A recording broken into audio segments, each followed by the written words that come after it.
এই ধরে না একটা থাপ্পড় মারবো। কি বললিটা কি? হ্যাঁ, দেবিনার বিয়ে অব্দি বউটান এখানে থেকে যাবে? কি আর কি হচ্ছে? আরে ওই তো দেবিনা আর বর্দার বিয়ে নিয়ে একটা কথা বলবি না। কোনো বিয়ে হবে না এখানে, কোনো বিয়ে হবে না, ডিভোর্স হবে না। একটা জিনিস ভেবে দেখেছি, বউঠানের সাথে যদি দাদার ডিভোর্স হয়ে যায়, আমাদের দাদা কি তো মানে সারা জীবনের মতো অমানুষ থেকে যাবে। বউঠান ছাড়া ওকে মানুষ করবে কে? ঠিকই তো, জানি তো আমি বর্দার গতি একমাত্র বড় বৌদি করতে পারে, জানি।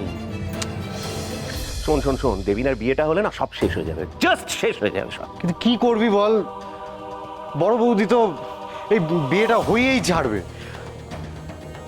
She is justified. সন্তানের দায় বড়দা কি করে এড়িয়ে যাবে? এই প্রশ্নটার যদি উত্তর পাওয়া যায় না মেজদা, সব সব সলভ হয়ে যাবে।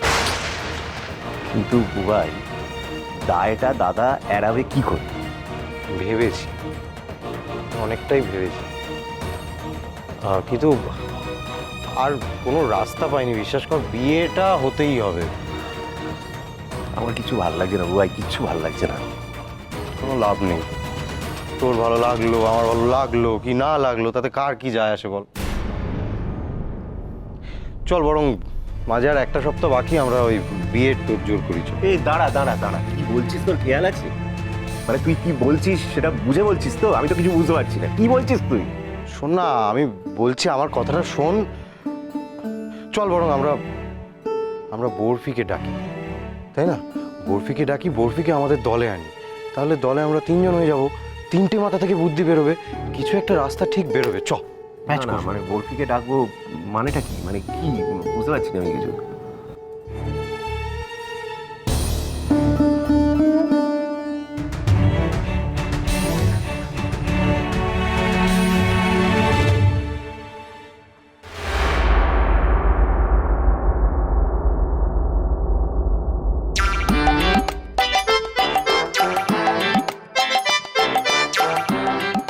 বরফি, খবরদার আমার আশেপাশে আসবে না। যদি শোনাই কি হচ্ছে? ঘুরে মেরে নারকেলের মতো মাথাকে দুবোটাস করে দেবো আমি একদম। এই কি করছে? কি বললাম? এই তুই জানিস না কি বললো? ও তো বললো যে ওইটা আমার মাথায় ছুঁড়ে মারবে, আমার মাথাটা নারকলের মতো দুম পরাস করে দেবে। হ্যাঁ, আর সেই নারকেল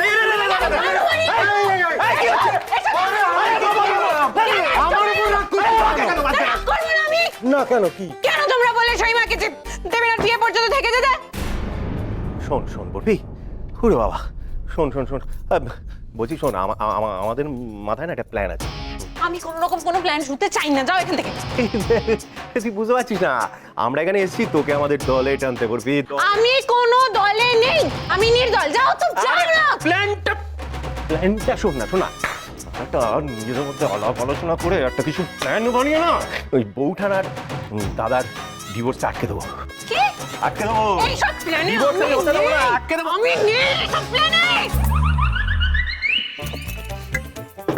আমি তোমাদের সাথে থাকবো না, আমি নির্দল। ব্যাস, যাও।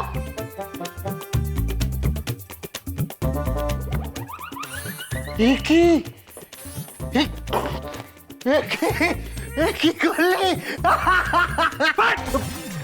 হ্যাঁ করে হাসছে। ছি ছি ছি, কি করলি? নিজেকে কেমন একটা সাদা ভাল্লুকের মতো লাগছে। ভাল্লুক?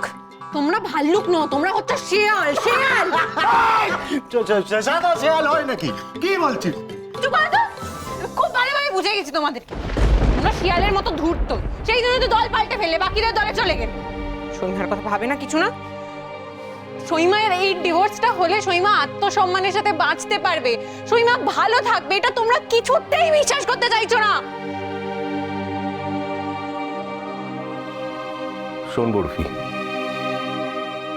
আমরা কেউই চাই না তোর সইমা কষ্টে থাক। একদমই। বরং আমরা চাই বড়দা এবং বড় বৌদির মধ্যে মিটমাট হয়ে যাক, মিল হয়ে যাক, যাতে ওদের সম্পর্কটা ঠিক থাকে। আমরা চাই না ওই দেবিনা ওদের সম্পর্কের মধ্যে আসুক বা থাকুক।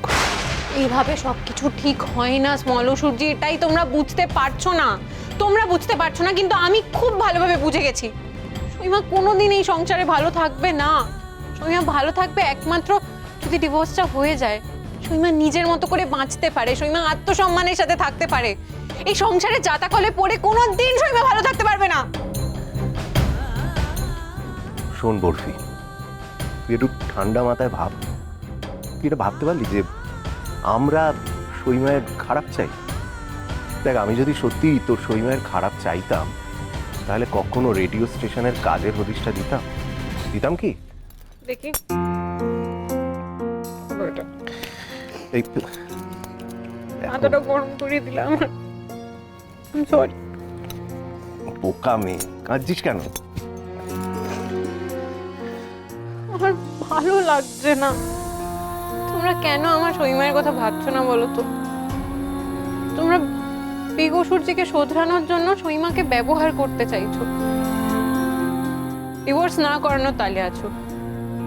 আমাকে একটা কথা বলবে তোমরা, সইমা কেন ওই লোকটার সাথে থাকবে যে লোকটা দিনের পর দিন সইমাকে ঠকিয়ে এসেছে, দিনের পর দিন একটার পর একটা মেয়ের সর্বনাশ করে এসেছে? এরকম একটা লোকের পায়ে পড়ে থেকে জীবনটা নষ্ট করবে সইমা? এটাই চাও তো তোমরা? দেখ বরফি, হ্যাঁ মানছি তোর কথাটার যুক্তি আছে, কিন্তু তুই টিপুর কথাটা একবারও ভাববি না? কুমারও চাই এই ডিভোর্সটা হোক। না, চায় না। টিপু একদমই চায় না এটা। হ্যাঁ, ও হয়তো মুখে বলেছে, কিন্তু একদমই চাইতে পারে না এটা। কোনো সন্তান চাইতে পারে না এটা। টিপু চায় হ্যাপি ফ্যামিলি, যে কোনো সন্তানই চায়। আর সেই হ্যাপি ফ্যামিলিটা ওকে কে দিতে পারবে? একজন, বড় বৌদি। ঠিক আছে, বাকি সবার কথা ভাবছো তোমরা, সবার কথা ভাবছো না, শুধু সইমায়ের কথা ভাবছো না। আমি আমার বন্ধুর কথাটাই ভাববো, আমি সইমায়ের পাশেই থাকবো, আমি আমার বন্ধুর পাশেই থাকবো। তোমরা যা যা খুশি করো। কোথায় আছিস? বরফি, আমরা আরে প্ল্যানটা তো শোন। চলে গেল। কি হবে এবার? কি করবি বুবাই এখন? বুঝতে পারছি না, কিছু একটা তো করতেই হবে মেজদা। টিপুকে দেখে আমার আজকে ভালো লাগলো না রে। ভেঙে পড়ছে ছেলেটা, খুব স্বাভাবিক। মা বাবার বিচ্ছেদ মেনে নিতে পারছে না। বুবাই, বরফি ছেলে মানুষ, ওনা বুঝলেও আমাদের বুঝতে হবে। সেটাই তো চেষ্টা করছি, বোঝারই তো চেষ্টা করছি। কি যে, আচ্ছা মেজদা, ওই যে উকিল বাবু যিনি ওই দেবিনার সঙ্গে এসেছিলেন, বড়দা বড় বৌদির সাইন করা ডিভোর্স পেপারটা নিয়ে গেলেন, ওনার অ্যাড্রেসটা পাওয়া সম্ভব? কিন্তু কি করবি বলে ভাবছিস তুই? সম্ভব কি? সম্ভব। আচ্ছা, গুড। তাহলে কিছু না, ভাবছি আর কি, শিশি থেকে ঘিটা বের করার জন্য আঙুল তো মাঝে মধ্যে বাঁকানোই যায়, তাই না?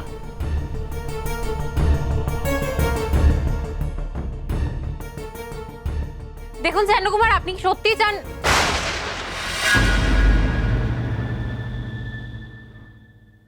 কুমার, কুমার ওয়াশরুমেও নেই। রাত্রিবেলা ঘুমোতে আসেনি কুমার? কেন? করেনি তো, গেল কোথায়? বাড়িতে এমনি সবার মন মেজাজ ভালো নেই। না, আমি যাই কুমারকে খুঁজে দেখি।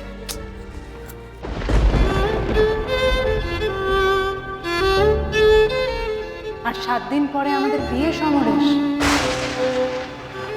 তোর বাবা যদি এই বিয়েটা না করেন তাহলে তোর বাবার সঙ্গে আমার সম্পর্ক ঠিক হয়ে যাবে। তুই এটা বুঝতে পারছিস না? তোর বাবার সাথে আমার সম্পর্ক সেটা তো প্রায় ছিলই না রে, ঘুম ধরে গেছে অনেক যুগ আগে।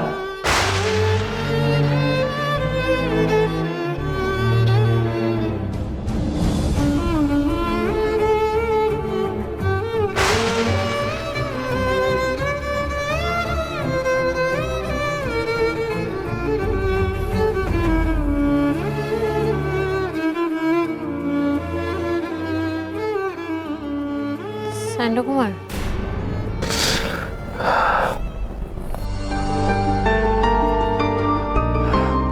তুমি তুমি এখানে কি করছো? আমি আপনার জন্য এসেছি। আমার জন্য কেন এসেছো এখানে?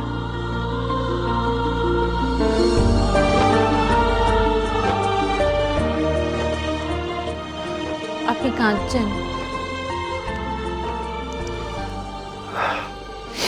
তুমি এখান থেকে যাও বরফি। কুমার, আপনি আমাকে বলুন না, আপনি কাঁদছেন কেন বলুন। বরফি, আমি বললাম তো, তুমি এখান থেকে যাও প্লিজ। আমি তো বিসহচরী